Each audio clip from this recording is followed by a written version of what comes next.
Saludos cordiales a todos. Mi nombre es Jaime Toaquiza, soy estudiante de la Universidad Técnica Particular de Loja. Pertenezco al área sociohumanística de la carrera de Derecho. Este proyecto de vinculación práctico 1, servicio comunitario, llega a cada uno de ustedes con una temática muy importante, como es la normativa sobre los derechos digitales de los jóvenes en la sociedad de la información.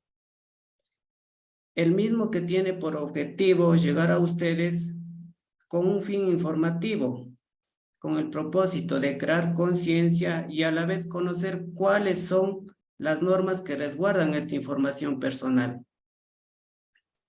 Las mismas que bajo ningún concepto pueden ser vulneradas, mucho menos publicadas en ningún medio ni en ninguna red social. Es por ello que debemos de tomar conciencia y autoeducarnos para dar un buen uso de las mismas. Bienvenidos. Ecuador es un Estado constitucional de derechos y de justicias. Primero, debemos tener presente que con la globalización y con ello el surgimiento de nuevas tecnologías, así como el Internet, las cuales dieron a paso al nacimiento de las redes sociales, estas han traído un sinfín de beneficios. Es así como tenemos los beneficios positivos y también que se han generado los beneficios negativos, las cuales son de motivo de preocupación y de peligro.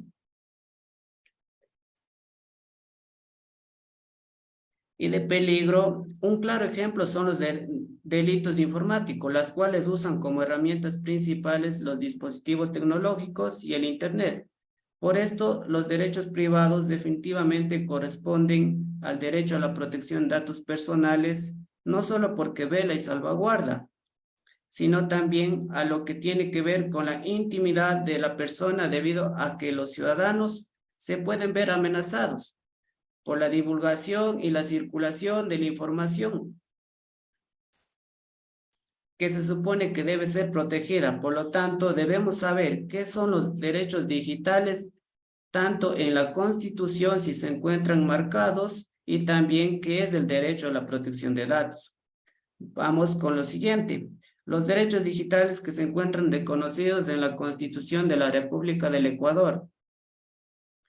En esta parte tenemos los derechos humanos que también, para su mejor comprensión, tradicionalmente se divide en los siguientes: derechos humanos de primera generación, segunda, tercera, cuarta, quinta y sexta generación.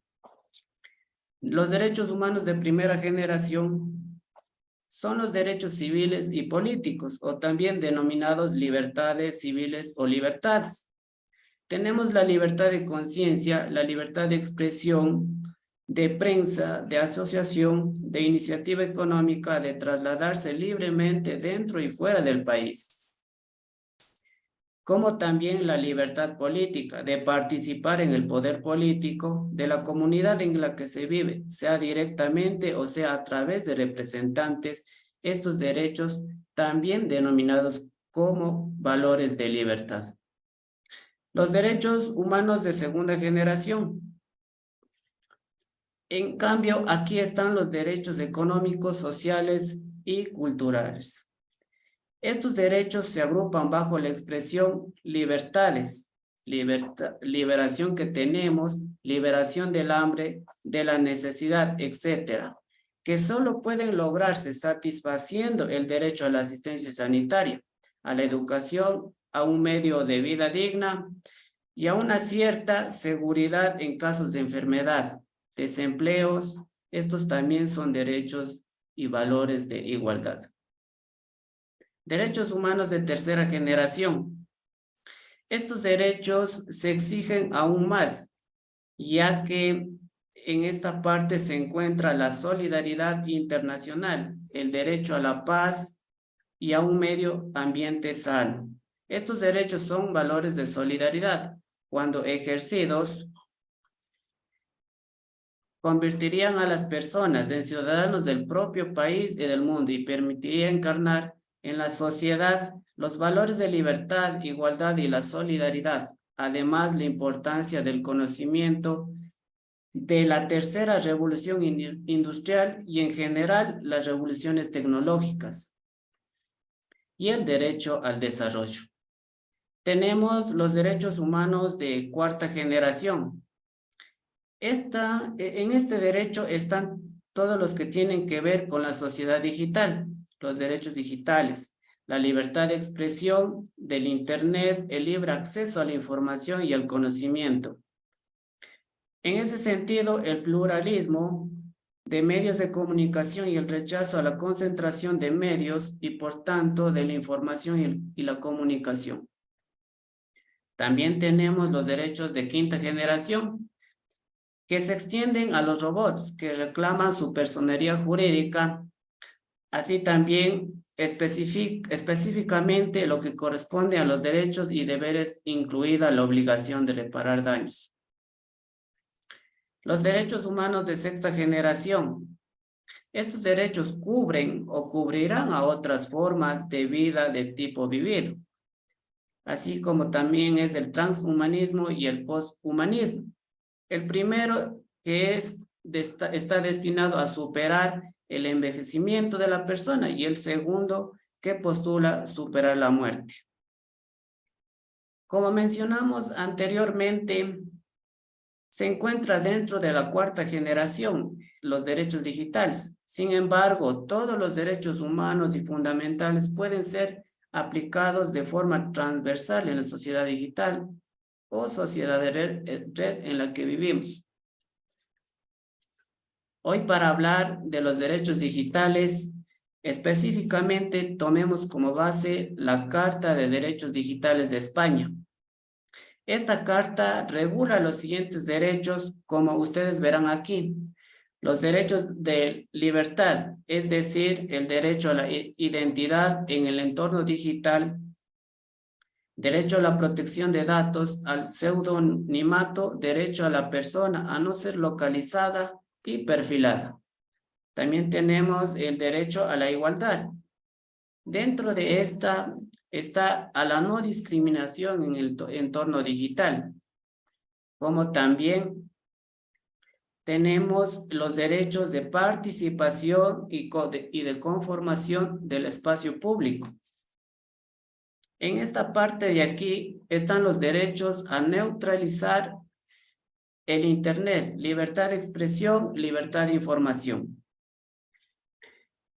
Continuando, los derechos del entorno laboral y empresarial. Aquí están, por ejemplo, los derechos en el ámbito laboral, la empresa en el entorno digital, entre otros. Seguido están los derechos del entorno específicos.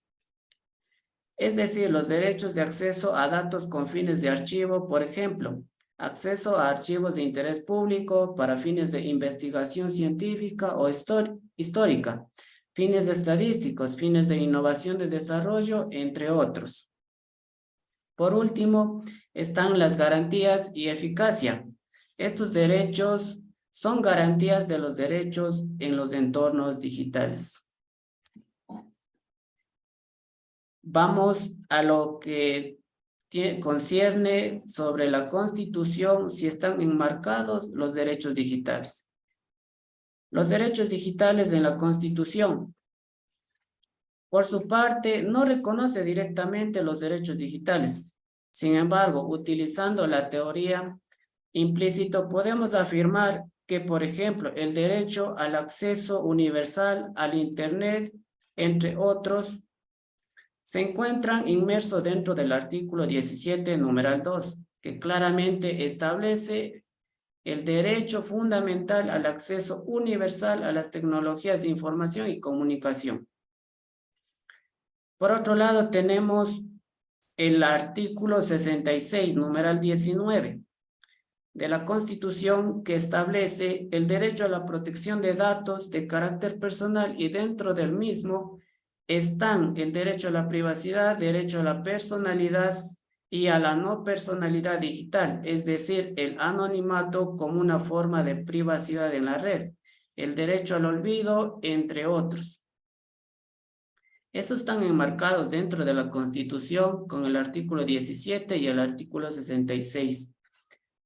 Vamos con lo siguiente, que son Ley Orgánica de Protección de Datos Personales.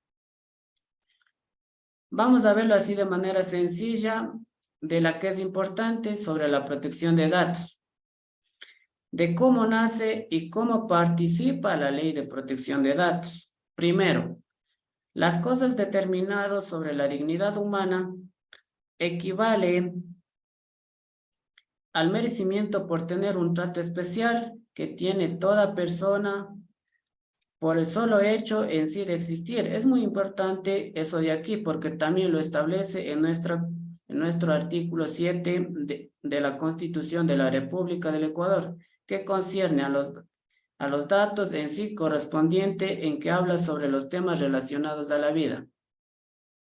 Además, hay derechos fundamentales que tiene cada una de las personas. Dentro de estos están garantizar en sí todos los derechos que tenemos a la protección de datos personales. Así, por ejemplo, también tenemos tales como la integridad física, la integridad moral, el derecho a la vida, el derecho a la identidad, entre otros. También el tema de cómo nace esta ley de protección de datos y cómo es el principio de esta protección de datos. Entonces vamos a hablar un poco sobre el Comité Jurídico Interamericano de la Organización de Estados Americanos. Este en sí adoptó la propuesta de declaración de los principios de privacidad y de protección de datos personales. Esto fue suscrito el 20 de junio del 2017, pero esta Organización de Estados Americanos en sí desarrolló todo ese proyecto de protección de datos personales que está establecido en el Eje 6 Plan Nacional de la Sociedad, que se debe desarrollar o promulgar la protección de datos, que a la última fecha fue una actualización el 10 de mayo del 2021.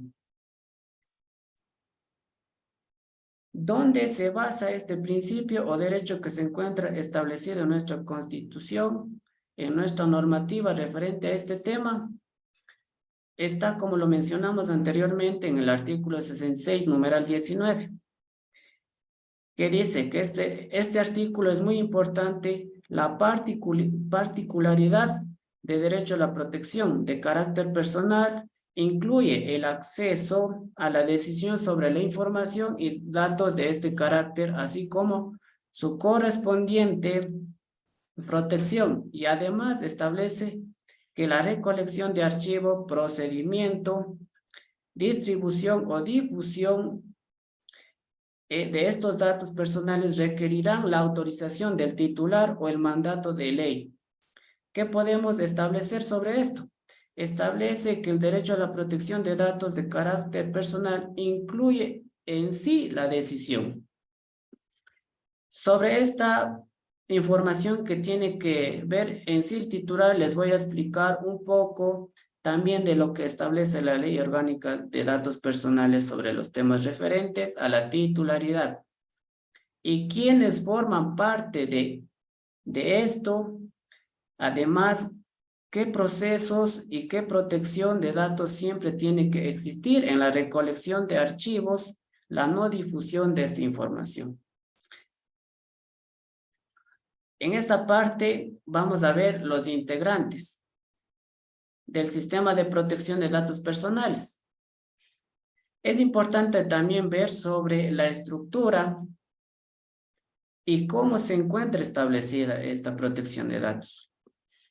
Toda ley o toda normativa tiene un objetivo en sí, es garantizar el ejercicio del derecho a la protección de datos personales, que incluye el acceso y decisión sobre la información y datos de este carácter, así como su correspondiente protección. Entonces, el acceso a la decisión sobre la información se lo puede realizar de dos formas, que es una aplicación de manera material y la otra de manera territorial. Bien, vamos a ver los integrantes que forman parte de este sistema de protección de datos. Tenemos el titular en sí, es la persona encargada de cuyos datos son objetos de tratamiento, es decir, en este caso, yo quiero realizar un trámite de mi documentación, es objeto de tratamiento. El responsable de tratamiento, ¿quién es? Es la persona natural o jurídica. Pueden ser también organismos que solo o conjuntamente entre otros los quieran realizar y deciden la finalidad en sí de qué se van a dar en estos datos. El responsable de tratamiento es una persona muy importante que debe suscribir un contrato de conformidad a lo que establece y que solo debe ser realizada por el tratamiento. El encargado del tratamiento. El encargado del tratamiento, al igual, es una persona natural o jurídica u otro organismo que solo o conjuntamente con otros traten los datos personales y cuenten de una responsable tratamiento de datos personales que también lo dirige sobre este tema. El destinatario es la persona natural o jurídica que ha decidido comunicar sobre estos datos con los datos personales y hay una autoridad de protección de datos personales. Nosotros sí tenemos una autoridad en este país que es independiente, que se encarga de supervisar, la cual se denomina DINAR, es la Dirección Nacional de Registros Públicos. Para todo esto que acabo de mencionar de los integrantes del sistema de protección de datos, vamos a ver qué principios generales se aplican para realizar estos procesos. Bien, toda norma al igual tiene su finalidad. Es así que el principio de transparencia, el tratamiento de datos personales debe ser transparente. La finalidad con la que se va a utilizar tiene que ser explícitas y legítimamente y comunicar al titular de todo esto. ¿Cómo se va a utilizar estos datos personales? La pertinencia y la minimización de datos personales. También tenemos la confidencialidad. Es un punto fundamental porque sabemos que si uno vulnera, los derechos también se encuentran contemplados en el Código Orgánico Integral Penal, COIP. Si ustedes utilizan en otras bases o en otros estados europeos, tienen por tiempos establecidos la información guardada sin base, la existencia de bases de datos con las que causan sus datos personales y además también tenemos el derecho al acceso. Que el titular tiene derecho a obtener toda la información. Debe ser gratuita ese derecho de información del responsable de tratamiento, del acceso a los datos personales. Debe también establecer los métodos con los que se permitirá en sí el ejercicio de estos datos, de estos derechos, además que se encuentra presente una solicitud, un requerimiento como titular. Tiene un máximo establecido en la Ley Orgánica de Protección de Datos Personales, la cual es de 15 días para dar contestación a este trámite requerido. Además que hay datos sensibles o indicios que vamos a la categoría, también es sensible. Todos estos datos sobre los niños y niñas y adolescentes son datos también muy sensibles. Derecho a la oposición se encuentra también establecido en nuestra normativa. El derecho a la suspensión de tratamiento, el derecho a no ser objeto de una decisión basada o parcialmente en valoraciones.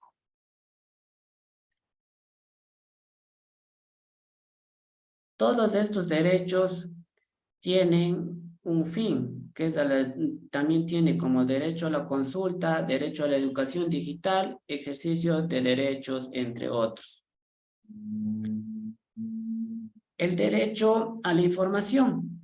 En esta parte tenemos lo que es la existencia de bases de datos que tiene una entidad pública o privada. Ustedes cuando van a solicitar un documento, sea para cualquier trámite, pues la entidad pública o privada, primero lo que revisa en su solicitud es el fin de tratamiento y luego viene la base legal para el tratamiento. Tipos de tratamiento, con qué objetivo usted va a realizar ese trámite y para qué se va a realizar ese trámite. El tiempo de conservación, como ya lo dijimos, si usted presenta su documentación requerida, tiene el lapso de 15 días para dar contestación a su requerimiento. Como les dice mención, el derecho al acceso tenemos de forma gratuita, con un consentimiento previo sin justificación alguna. Uno puede solicitar también esta información que tienen de 15 días de plazo para dar contestación a la información. Todo debe ser establecido en la Ley de Protección de Datos. Es muy clara sobre las finalidades en las que se encuentra establecido sobre estos datos particulares. Además, es importante también, estimados jóvenes, como parte final, que sepan que también estos se encuentran establecido en el Código Orgánico Integral Penal, COIP. En sí, como un tipo de delito, este tipo de delito, en caso de que se utilice los delitos contra el derecho a la intimidad personal y familiar, dentro del Código Orgánico Integral Penal tenemos el artículo 178, que habla sobre la violación a la intimidad y sabemos que establece que la persona, sin contar con el consentimiento o autorización, acceda, divulgue, examine, produzca o difunda o publique datos personales, mensajes de voz, imágenes, videos, información contenida y de soporte informático. Se está vulnerando un derecho por lo cual se encuentra construido como un delito que se encuentra con una pena privada de libertad de 1 a 3 años. Como parte final tenemos las conclusiones. Para concluir, desde mi punto de vista, en base a la conclusión, puedo manifestar que como consecuencia de lo expuesto, a la necesidad de proteger los derechos a la protección de datos personales e información personal, es esencial promover el respeto a la intimidad y garantizar de esta manera la dignidad de cada persona y sobre todo la paz, la tranquilidad, la inseguridad, etc. Entonces, de la misma manera, de acuerdo con el análisis al momento de compartir información, debemos ser conscientes que estamos poniendo en riesgo nuestros datos confidenciales a personas que no se conocen. Es por ello el concepto de dignidad y raciocinio incapaces de sentir emociones como la culpa. Los derechos digitales de cada persona están protegidos por los derechos humanos y por nuestros cuerpos normativos, los mismos que resguardan y protegen a través de sus normas punitivas y que sancionan este tipo de delitos informáticos para así salvaguardar la dignidad, la privacidad y el buen desarrollo libre de violencia de la sociedad. Quiero dar las gracias a cada uno de ustedes por ser parte de este proyecto de vinculación, práctico común, servicio comunitario y por permitirme llegar a cada uno de ustedes con este video informativo. Muchas gracias.